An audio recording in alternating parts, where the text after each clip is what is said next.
Deborah Kerr finally reveals Burt Lancaster's true story. On September 30th, 1921, Deborah Kerr was born in Helensburgh, Scotland. Deborah Jane Trimmer is her full name. Even at a very young age, Kerr always carried herself with a gentle dignity that set her apart. She was raised in a very encouraging household, and has always had a natural gift for performing.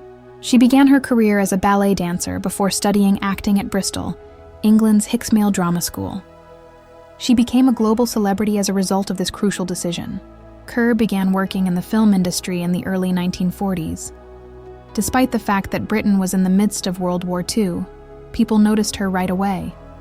They perceived in her a unique combination of brilliance, composure, and attractiveness. Her great breaks came in the films Major Barbara, 1941, and Colonel Blimp, 1943, which allowed her to demonstrate her versatility.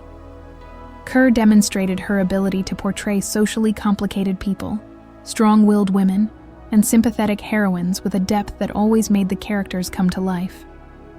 Unlike many actresses of her era, who were frequently constrained to specific parts, this was different.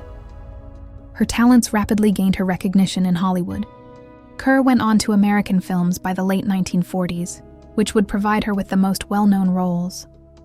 She was consistently portrayed as the epitome of elegance, grace, and subdued strength in MGM films. In Black Narcissus, 1947, one of the most acclaimed parts in British cinematic history, she played a nun who battles faith and desire in a terrifying performance. She did not, however, only play somber or subdued parts in her work. Kerr stunned everyone by playing the passionate and unfaithful Karen Holmes in From Here to Eternity, 1953, departing from her reputation as a ladylike figure. One of the most unforgettable and dangerous scenes in film history is the one in which Kerr and Burt Lancaster embrace on the beach while waves break around them. It strengthened Kerr's reputation as an actress who doesn't hesitate to take risks. Kerr continued to perform routines that demonstrated her versatility throughout the 1950s and 1960s. She gained international acclaim for her role as Anna Leonowens, opposite Yul Brynner in The King and I, 1956. As the English teacher in Siam, Kerr was ideal. She made the role her own with her warmth, gentle wit, and royal attitude, and generations have adored the film. Her other well-known roles included Heaven Knows, Mr. T, and Sympathy, 1956, in which she delicately addressed racism. She demonstrated her ability to depict the intensity of people's emotions in The Innocents, 1961, a frightening Gothic tale in Allison, 1957, a poignant war drama co-starring Robert Mitchum. Deborah Kerr received 6 nominations for the Academy Award for Best Actress, but she never took home the trophy. This was regarded by many moviegoers as one of the worst errors in Oscar history. Nevertheless, for all of her efforts, the Academy awarded her a special Oscar in 1994. It was the proper approach to pay tribute to a career that had improved films for many years.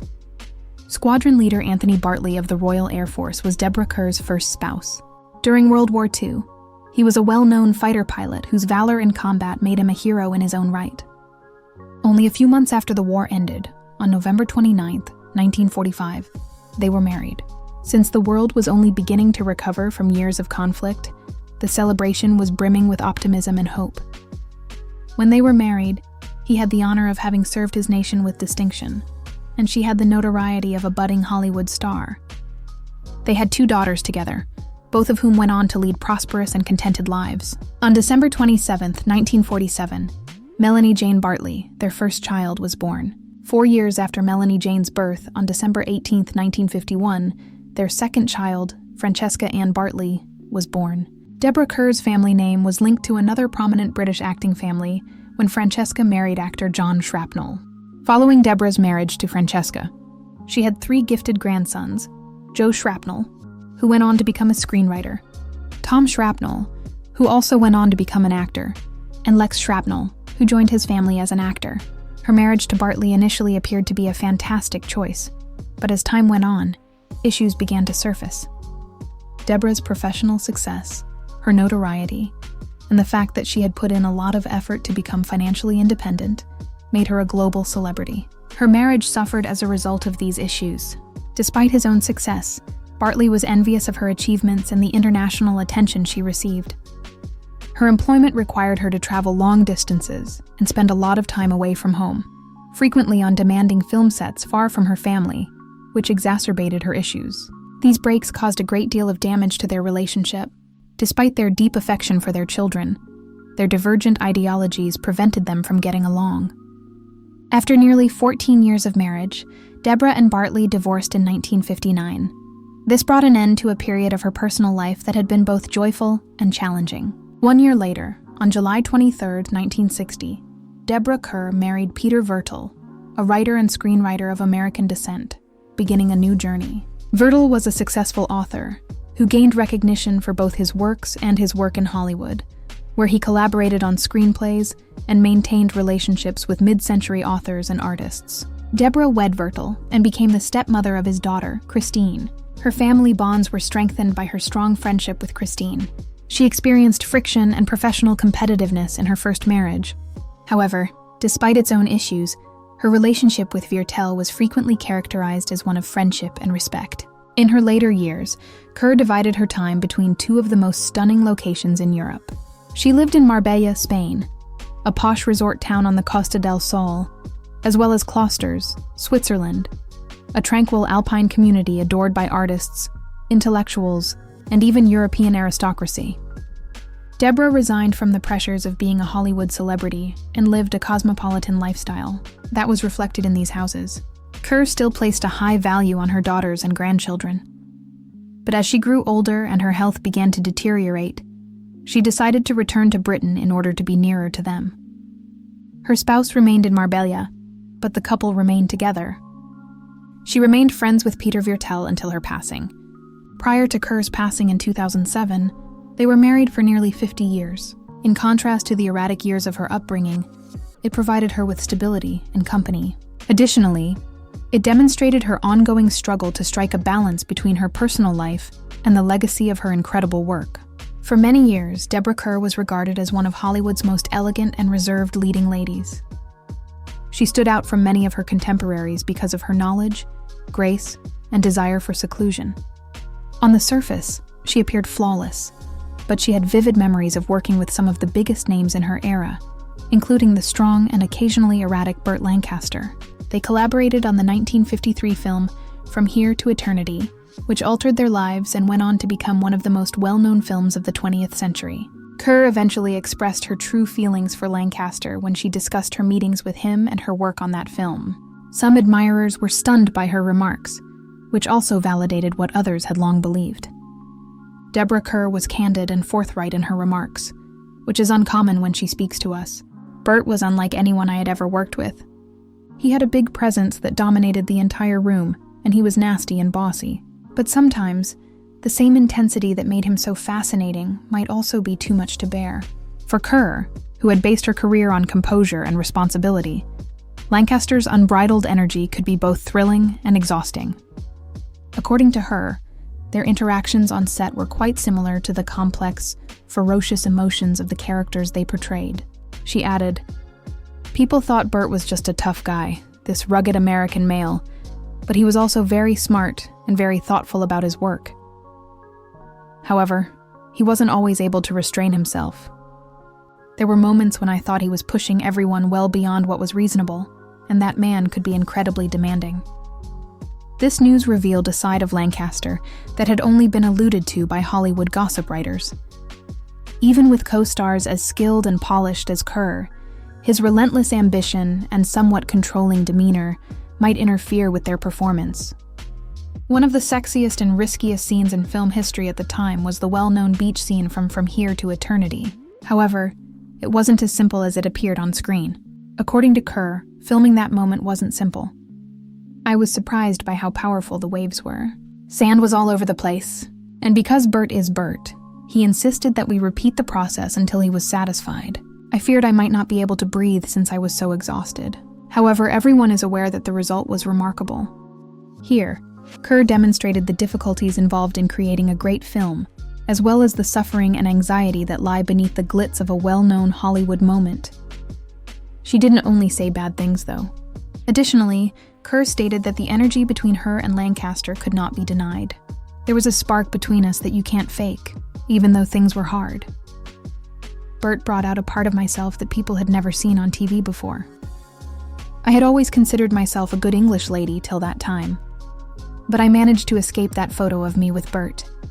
He was courageous, and because of him, I also gained courage. By discussing Lancaster's impact, she acknowledged that his stern demeanor enabled her to overcome the constricting perception that had previously limited her work. Nevertheless, Kerr didn't hold back while revealing her co-star's darker side. This man was difficult to trust. Burt needed to be in charge of everything because he was furious. He may turn on you at any time, so you had to be cautious around him. There were moments when I thought we were fighting rather than being in a relationship. Being so forthright about Lancaster made him appear more challenging than the charming and valiant parts he frequently portrayed on TV.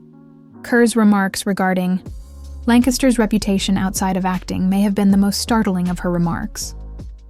He was loved by many, and when he wanted to be, he was very charming.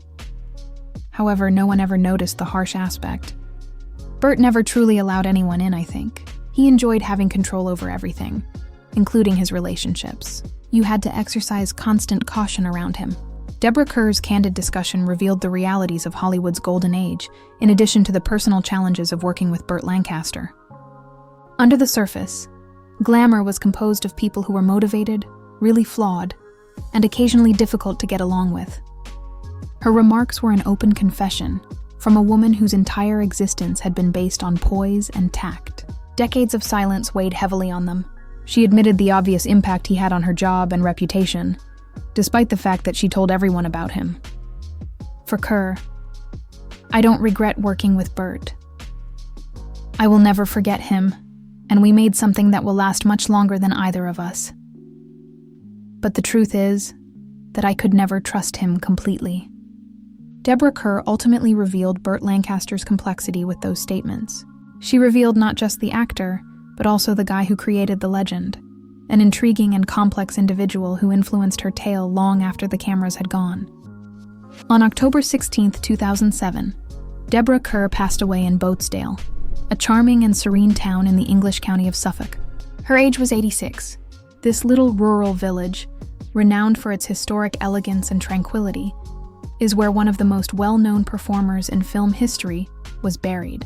Kerr led a lengthy and fascinating life that was distinguished by her beauty, self-control, and strong dedication to her career. However, because Parkinson's disease made her feeble, she struggled in her final years. The disease gradually reduces a person's freedom and motor abilities. Over time, her condition worsened, but those who knew her frequently remarked that she handled it with the same bravery and dignity that she had always displayed. With roles in films like The King and I, From Here to Eternity, and An Affair to Remember, she was adored by many who saw her passing as the end of an era. Within the film industry, and among her many loyal followers worldwide, word of her passing circulated swiftly. They mourned the death of a lady who had embodied grace, intelligence, and nuanced emotional depth on screen, in addition to the loss of a brilliant actor. It's unfortunate that Kerr passed away 3 weeks after her husband, writer and director Peter Viertel, went as well. On November 4, 2007, Viertel, her longtime boyfriend, passed away from cancer. The fact that they passed away so near to one another saddened and upset many people. After spending so much time together, it almost seemed natural to those who knew them as a couple that they wouldn't be separated for very long after death. Viertel himself had been a fascinating individual. He collaborated with some of the greatest filmmakers of the 20th century, and was a superb novelist and screenwriter. His unusual career frequently intersected with the history of Hollywood. His art reflected his worldly travels and high intelligence. Mutual respect and a shared appreciation of art had been the foundation of his and Kerr's friendship.